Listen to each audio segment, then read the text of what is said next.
Yo soy Laura Vadillo y como todos los miércoles es un gusto saber que están con nosotros. El día de hoy tenemos a la doctora Estela Peredo, que nos visita para platicar sobre el tema hipoxia neonatal y su impacto en el desarrollo de los niños. Estela, muy buenos días. Hola. De verdad me da mucho gusto tenerte aquí con nosotros. Estela y yo nos conocemos ya desde hace un par de años y más allá de una buena amistad, me es un gusto presentarla porque su desarrollo profesional es muy bueno. Estela, me gustaría que nos platicaras un poco de la hipoxia neonatal. Y para empezar el tema, como nos pueden escuchar tanto mamás como alumnos como especialistas, me gustaría que nos hablaras para definir qué es hipoxia neonatal. Bueno, la hipoxia es un fenómeno en el cual el tejido cerebral, el encéfalo, se ve afectado por el déficit de oxígeno. En términos coloquiales, porque falta oxígeno en el tejido cerebral. Sabemos que el cerebro trabaja con dos elementos indispensables para vivir y para funcionar adecuadamente, que son el oxígeno y la glucosa. Entonces, ante la falta de oxígeno, el cerebro puede tener diferentes momentos en donde sufre, en donde el tejido francamente se afecta y en donde el tejido puede llegar a morir. Entonces, la hipoxia es un fenómeno de considerarse dentro del curso del desarrollo de un cerebro inmaduro, en este caso hablando de los bebés, de los lactantes y obviamente durante todo este periodo del desarrollo. ¿Hay alguna forma en que se empieza a desencadenar? Lo que pasa es que es un fenómeno multifactorial. Es algo que sucede de acuerdo a las diferentes condiciones en las cuales se está dando el proceso del desarrollo vamos a llamarlo así, en una línea del tiempo, en los diferentes momentos en los cuales nosotros podemos seguir el curso del desarrollo del producto o del bebé. Llámese factores prenatales, factores perinatales o factores postnatales. Esto significa que puede faltarle oxígeno al bebé desde el que está en el tiempo de gestación, porque finalmente el oxígeno se está nutriendo a través de la placenta. Bien, el oxígeno que falta durante el tiempo en que es el nacimiento, este periodo alrededor en el cual el bebé nace, o bien una vez que ha nacido el bebé y en este tiempo inmediato, en donde también puede sufrir estos fenómenos en donde hay falta de oxígeno y que esto puede tener consecuencias muy importantes. Pueden haber eventos en donde la falta de oxígeno a lo mejor es apenas perceptible o en donde es francamente evidente. Y obviamente pues las consecuencias serán de acuerdo a la magnitud de este déficit. Ok, nos mencionas como tres etapas, la prenatal, la perinatal y la postnatal. ¿Hay alguna manera para prever la falta de oxígeno en las tres etapas? Bueno, si hablamos del periodo prenatal, sí tendríamos como que estar en la certeza de que el ambiente materno es óptimo para el curso del desarrollo, para la gestación. Esto significa que pues, debe ser un embarazo saludable, un embarazo en donde no hayan estos factores de riesgo que pueden condicionar o que pueden comprometer el aporte sanguíneo, el aporte de oxígeno a la placenta y al bebé. Entonces, presión arterial alta, hábitos como el tabaquismo, obesidad, etc. Hay muchísimos factores de riesgo que pueden comprometer el flujo sanguíneo placentario. En el periodo perinatal, obviamente estamos hablando de que perseguimos un parto fisiológico o bien una cesárea donde haya un alumbramiento, donde haya un nacimiento de manera fisiológica también, porque esos momentos son muy importantes en donde se llevan a cabo los intercambios gaseosos que modifican el curso de la respiración, de la ventilación de los niños, de los bebés. Y en el periodo postnatal igualmente tenemos que estar en la certeza de que el bebé está siendo bien oxigenado, de que está obteniendo las cantidades necesarias pues, de la ventilación para que hayan estos intercambios gaseosos y llegue un aporte adecuado al encéfalo y esto permita un desarrollo correcto. Ok, una vez que el bebé ya tuvo un cuadro de hipoxia, ¿qué le depara a este bebé? ¿Qué cuadro se puede presentar? Bueno, es muy importante saber en qué momento estamos, ¿no? Si el evento es agudo, si el evento ya es tardío y obviamente tenemos que conocer al paciente, ¿no? Tenemos que saber con quién estamos tratando. No es lo mismo tener un acercamiento con un bebé que tuvo un Apgar de 3 y se recuperó a 7 y después a 9 a tener un bebé que tiene no sé, meses, un lactante, y que está totalmente hipotónico, que no tiene respuesta a los estímulos y que obviamente le documentan en el periodo perinatal asfixia e hipoxia neonatal. Entonces, te cuento estos dos momentos porque justamente es como cuando nosotros tenemos como que tomar líneas de tratamiento o líneas de intervención, ¿no? El bebé que ha sucedido el evento y que sabemos que está agudo o subagudo, o el bebé que ya está francamente padeciendo estas consecuencias de periodo de hipoxia. Entonces, ¿puedo hacer rápido un paréntesis? Sí, claro.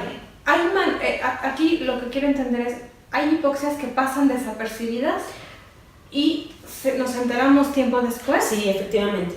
Okay. O sea, hay condiciones en las cuales justamente el aporte de oxígeno está presente, sin embargo hay un déficit, hay una falla, el bebé, por decirte un ejemplo, tiene un periodo de insuficiencia ventilatoria, tiene esta condición propiamente de hipoxia, bajan los niveles, se recupera y bueno, lo tienen en observación y bueno, todo transcurre de manera regular, el desarrollo psicomotor puede ser así un poquito rezagado, pero pues se considera como algo pues, no, dentro de los límites normales o aceptados, ¿no? Sin embargo, esto no quiere decir que el evento haya pasado ya completamente inadvertido. Si es un niño que no tuvo ningún tipo de intervención o de tratamiento, puede ser que en el futuro este evento se traduzca en algo que se llama fracaso escolar. O sea, los niños pueden tener un curso de desarrollo psicomotor dentro de límites o con un cierto rezago, sin embargo, a la hora que entran a la escuela empiezan a tener grandes dificultades, ¿no? Trastornos del aprendizaje, incluso antes trastornos en el lenguaje, por ejemplo, trastornos conductuales, o sea, hay muchas otras cosas que sí se pueden documentar a raíz de los eventos de hipoxia, o sea, no es cualquier cosa. Entonces siempre es muy importante conocer la historia del paciente y todos estos eventos tienen trascendencia. Entonces por eso es muy importante que al documentar, al tener nosotros conocimiento de que hubo un evento de hipoxia, los niños tengan intervención temprana, o sea, todos estos procesos, todas estas estrategias para tratar de aminorar el impacto de los eventos de hipoxia que pudieron haber tenido, ¿no? En programas anteriores habíamos platicado de los factores de riesgo que podían tener alteraciones en el desarrollo de los niños. Y uno de los factores de riesgo era la hipoxia. Ahora que ya estamos inmersos en el tema, me gustaría que nos platicaras el papel que ya juega una intervención temprana dentro de un niño con hipoxia. Bueno, esa es la parte como muy interesante, como la parte más bonita de todo esto. ¿Qué vamos a hacer? Claro. Porque bueno, ya tenemos el evento, ya tenemos el antecedente, ya se documentó, bueno, fue algo terrible, catastrófico o algo fue sutil tal vez, sin embargo, siempre tenemos que tener consciente esta idea de que los niños necesitan estímulo y un estímulo dirigido, un estímulo bien documentado y obviamente por todo el equipo multi-interdisciplinar, ¿no?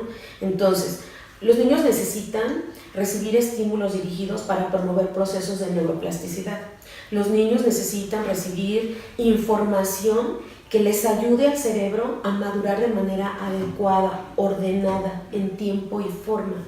Entonces, si tenemos el evento, necesitamos canalizar, captar, trabajar con los bebés y obviamente con sus cuidadores, ya sea las mamás, las abuelitas, los cuidadores primarios, quienes están con ellos, para que de alguna manera estemos en la certeza de que va a ser un bebé que va a estar cubierto en cuanto a esta estrategia de tratamiento, ¿no? Porque no es nada más el hecho de que tuvo hipoxia, bueno, pues que bueno, se recuperó, adiós. Claro. Obviamente no, o sea, sí tenemos que captarlo y desde el punto de vista médico hay que darle seguimiento muy estrecho al proceso de neuromaduración, en compañía con todos los demás especialistas, la nutrición, el crecimiento y desarrollo, esto es el peso y la talla, las otras afecciones propias de la edad pediátrica.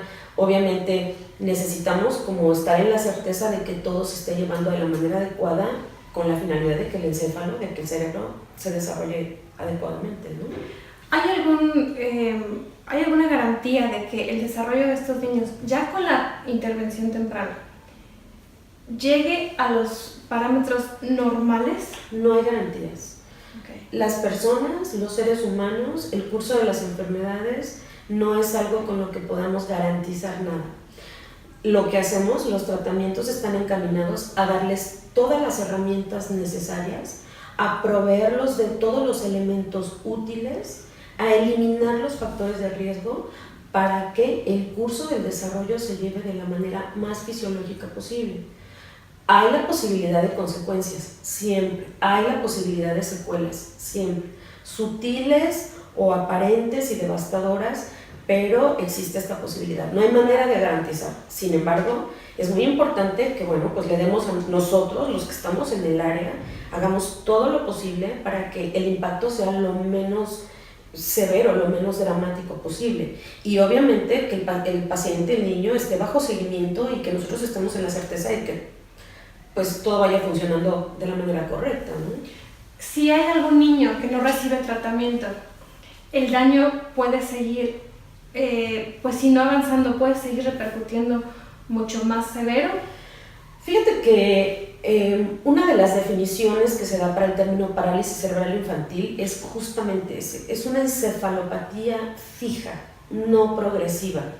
Okay. La hipoxia es, haz de cuenta, el sustrato en el que se fundamenta el término de parálisis cerebral, que aprovecho para decir que parálisis cerebral es un término inadecuado, inespecífico, sin embargo, coloquialmente es un término muy utilizado y que la mayoría de la gente lo entendemos. Entonces, es una condición que no es progresiva, que está el daño y ahí se queda como tal. Lo que sí puede ser progresivo son las consecuencias de las secuelas. Esto es, un niño que tiene un rezago en el desarrollo, un niño que no es estimulado, un niño que no recibe un tratamiento adecuado y obviamente, ¿qué pasa? No va a la escuela o lo sacan de la escuela, tiene trastornos conductuales y es un niño que es rezagado, o un niño que tiene alteraciones, por ejemplo, motrices, sensoriales y no recibe un tratamiento de rehabilitación, no tiene intervención. ¿Qué pasa con él? Que obviamente pues, se hace una discapacidad y la discapacidad tiene impactos muy importantes sociales, familiares, a todas las esferas. Entonces, ya el impacto ya no nada más se queda en el niño, sino ya por supuesto se rebota en todas las esferas que toca el niño. Claro. Le vamos a hacer un pequeño corte y me gustaría que regresáramos y hablaras un poco del peso que tiene la medicina de rehabilitación en todos estos casos y sobre todo en la rehabilitación propia de estos niños. Claro que sí. Regresamos, no te vayas, estamos en Imetis contigo, síguenos por favor.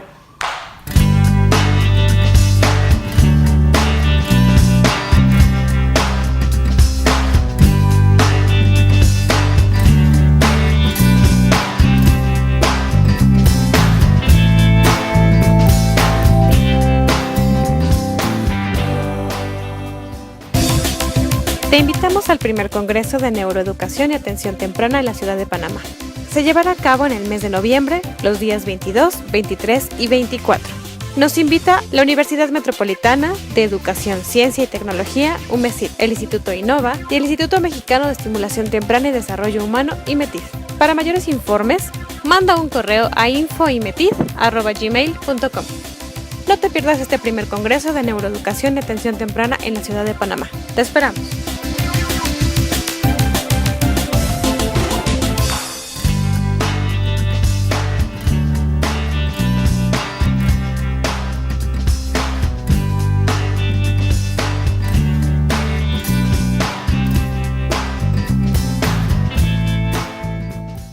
Regresamos a Imetis Contigo en Latinoamérica. Yo soy Laura Vadillo y estoy con la doctora Estela Pereira. Estamos hablando de la hipoxia neonatal y su impacto en el desarrollo del niño. Y retomando el tema que estábamos platicando en el corte anterior, sabemos que para llegar a un diagnóstico hay muchos especialistas que están dándole seguimiento al niño. En este seguimiento, ¿qué papel juega la medicina de rehabilitación? Bueno, vamos a regresarnos un poquito en cuanto al diagnóstico, ¿no? En cuanto a cuando se capta, cuando se encuentra que un paciente tiene alteraciones en el neurodesarrollo, ¿no? Tristemente, cuando llegan los niños a rehabilitaciones porque ya pasó a lo mejor mucho tiempo y ya pasó por varios especialistas y no hubo como un diagnóstico preciso, solamente hubieron ciertos acercamientos en cuanto a que hay alteraciones o que hay rezago en la adquisición de habilidades y entonces llegan a rehabilitación y entonces ya nos encontramos con que no hubo a lo mejor la intervención oportuna y el paciente está en etapa de secuela. No es lo recomendable, no es lo óptimo, sin embargo lo ideal sería encontrar al paciente, captar al paciente desde etapas muy precoces. Yo me atrevería a decir que lo ideal es que hagamos una cosa maravillosa que se llama prevención, ¿no? Claro. Una vez que el paciente ha tenido un evento de hipoxia, lo ideal es intervenir inmediatamente, porque de esa manera vamos a prevenir que sucedan otro tipo de fenómenos relacionados.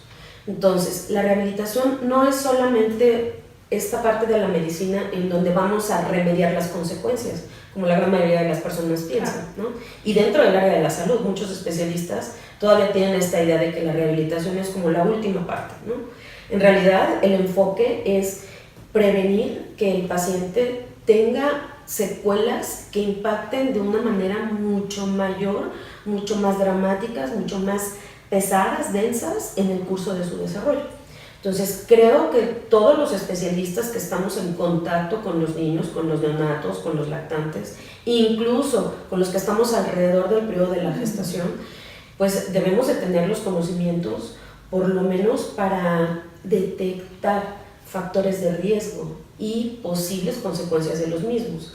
Entonces, sí creo que la rehabilitación debe de verse no solamente como una condición de abordaje de consecuencias, sino más bien con fines preventivos. Tú me hablabas ahorita que ya muchos de los niños que llegan al área de rehabilitación ya llegan en una etapa de secuela. ¿Hay etapas anteriores en las que podamos captarlos para evitar justo esta etapa de secuela? Sí, por supuesto. O sea, el hablarte de etapa de secuela es un paciente que ya tuvo un daño y este daño efectivamente se instaló y dio todas estas manifestaciones clínicas. Cuando llegan los niños efectivamente con síndromes hipotónicos o espásticos o aketósicos o lo que tú quieras, la imagen clínica que podamos describir. La idea es que cuando encontramos al paciente que tiene antecedentes, que se documenta Apgar bajo recuperado o Apgar bajo, o que estuvo bajo ventilación mecánica, o que estuvo en unidades de cuidados intensivos neonatales, que tuvo internamiento prolongado, que todos estos terribles antecedentes de los neonatos, por supuesto que son los focos rojos, ¿no? Son las alertas que nos dicen hay que hacer intervención temprana en este niño, ¿no? Intervención temprana, canalizarlo a intervención, estimulación, lo que sea necesario. En el área de rehabilitación, obviamente, pues tomamos esta parte del neurodesarrollo para dar seguimiento a todas estas condiciones y de acuerdo a ello, entonces, sí ofrecerle al paciente lo que necesita. Si hay que dar estimulación multisensorial, hay que hacerlo, ¿no? Si hay que darle estimulación vestibular, propioceptiva, obviamente si tenemos que dar entrenamiento a la madre de cómo manejar a su bebé, con qué frecuencia, con qué intensidad, de qué manera tienen que estimular a su bebé y o hacerles este acompañamiento, hacernos como facilitadores de estos procesos, nosotros médicos o nosotros personal del área de la salud, pues definitivamente pues nos tenemos que involucrar, ¿no? ¿Qué esperamos como padres de familia de una intervención temprana? Mira, creo que es muy importante la educación, ¿no? Dicen que conocimiento es poder. Si nosotros trabajamos muy estrechamente con los padres, con la familia, sobre qué es en lo que vamos a trabajar y qué es lo que vamos a esperar o qué es lo que no vamos a esperar, vamos a lograr una mayor adherencia terapéutica. Esto significa que los papás realmente van a hacer una alianza con el personal de la salud en el tratamiento de sus hijos. Entonces, como te decía hace rato, no podemos firmar un documento en donde nos vamos a comprometer a que va a pasar tal o cual cosa. Lo que sí podemos es darles la información suficiente para que tengan ellos conocimiento de qué hacer con su bebé y qué no hacer con su bebé. Ir de un médico con otro y con otro y con otro y buscar alternativas y terapias y esto, lo único que hace es causar más confusión, más incertidumbre, más frustración. Creo que hay que buscar a los especialistas con los que, ahora sí que con los que más en confianza se sientan, los que sientan más profesionales, los que documenten mayor preparación al respecto y adherirse a estos programas de manera así como muy disciplinada, ¿no? ¿Qué esperamos? Obviamente que mediante el tratamiento, mediante la estrategia de la intervención temprana, los procesos de neuroplasticidad se lleven a cabo de manera ordenada y de manera controlada, ¿no?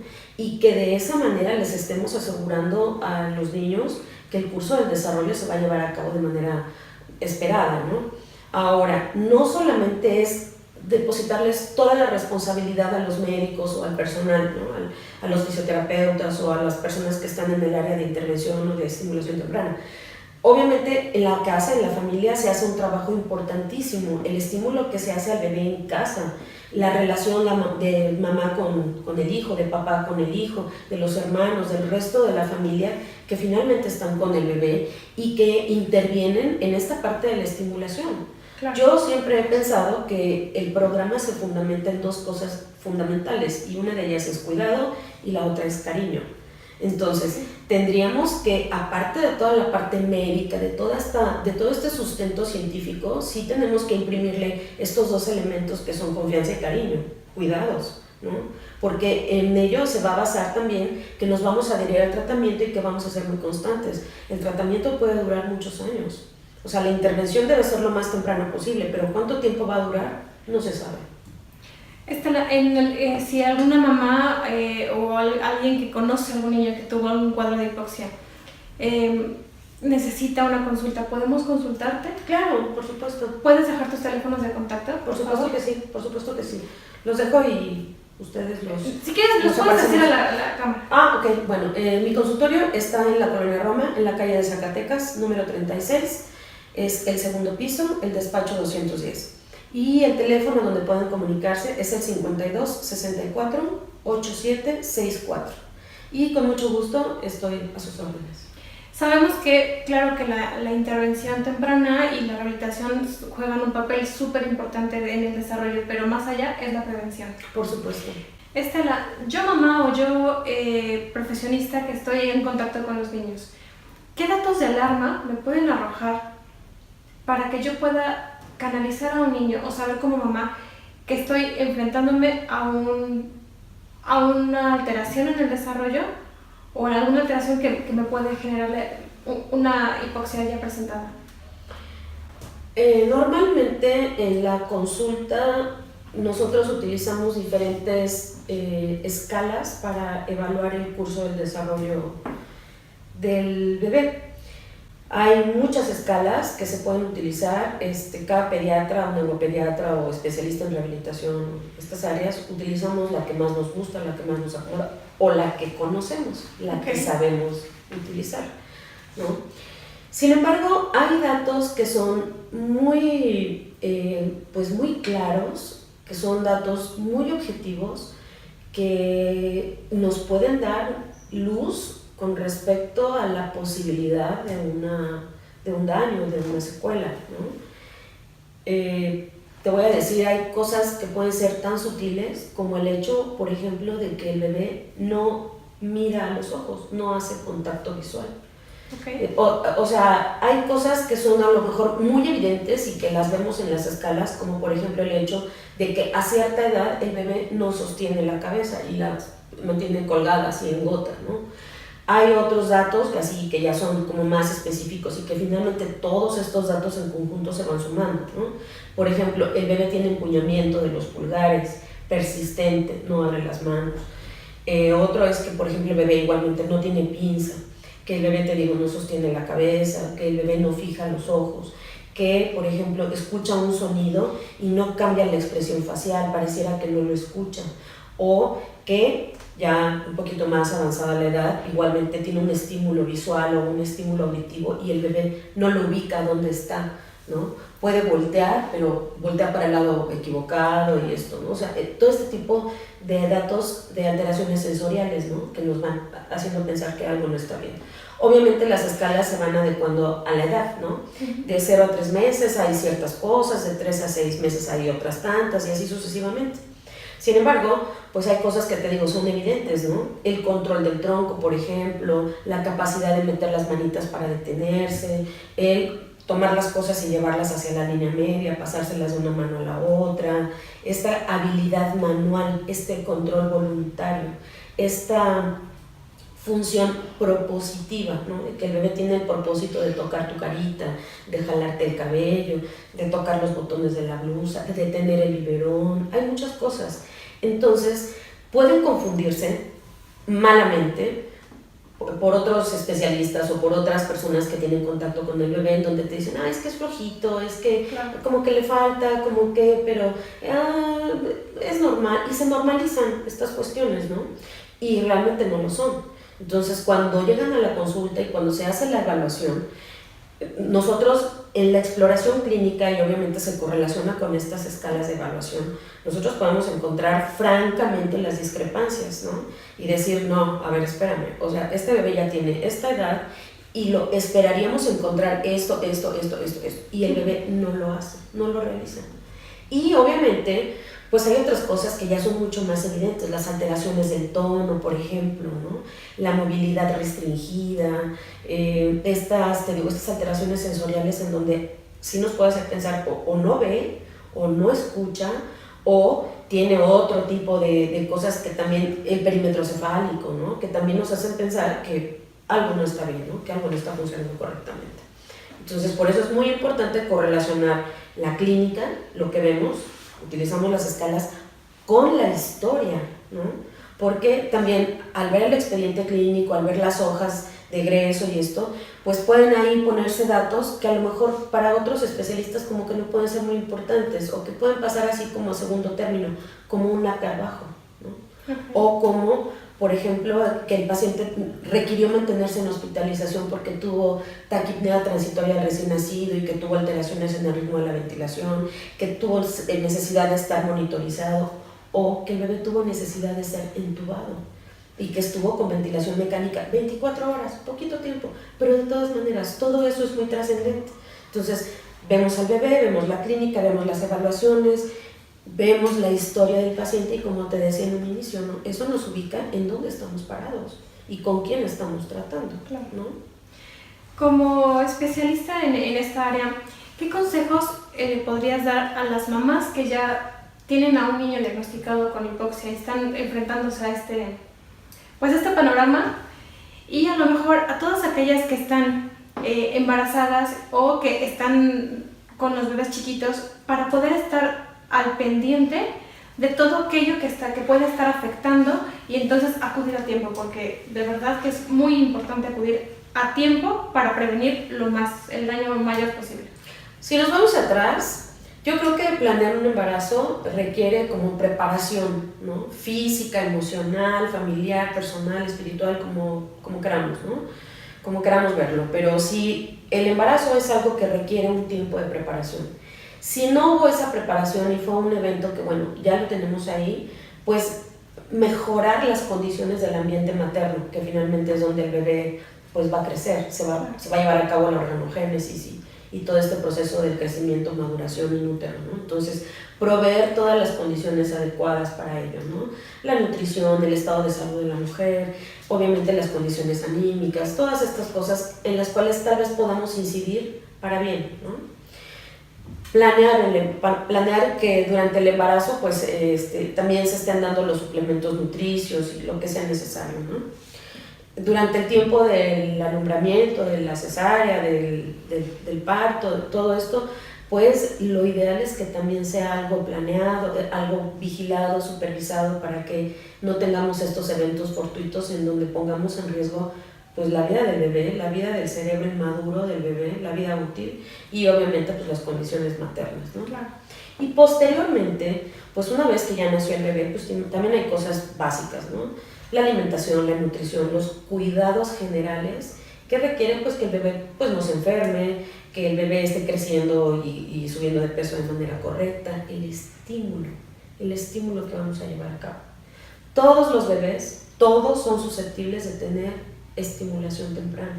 Sin embargo, nosotros nos enfocamos a los bebés que sí tienen estos eventos que son altamente significativos en el curso de su desarrollo, que son condiciones que pueden poner en riesgo franco el desarrollo psicomotor normal y que pueden derivar en consecuencias, en discapacidad, en otro tipo de alteraciones.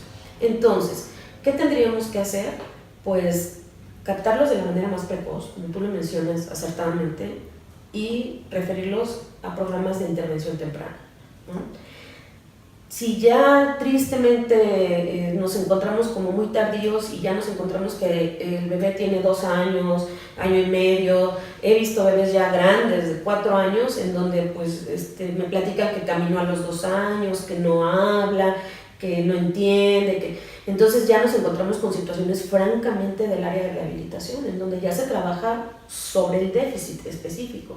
Okay. Lo ideal no es esto, ¿no? Lo ideal es encontrarlos desde mucho tiempo atrás para evitar que lleguemos hasta esos puntos. Entonces la recomendación es intervenir lo más precoz. Muy bien, pues ha sido un programa rico en información, rico en charla y pues sobre todo hacer conciencia de lo importante que es prevenir todos estos tipos de eventos y cómo es prevenirlos desde el planear el embarazo. Sí. Cuidarse como familia, porque no nada más es cuidar a la mamá, sino también cuidar el entorno familiar en que la mamá está gestando. Claro. Y bueno, y de ahí cuidar el tener un seguimiento médico, prenatal, y claro, pues todos los cuidados postnatales que deben tener. Les agradecemos muchísimo que estén con nosotros en Inmetis Contigo en Latinoamérica. Yo soy Laura Vadillo y como todos los miércoles, les pedimos que nos ayuden a compartir la información. Recuerden que siempre habrá alguien que les sea útil escucharla.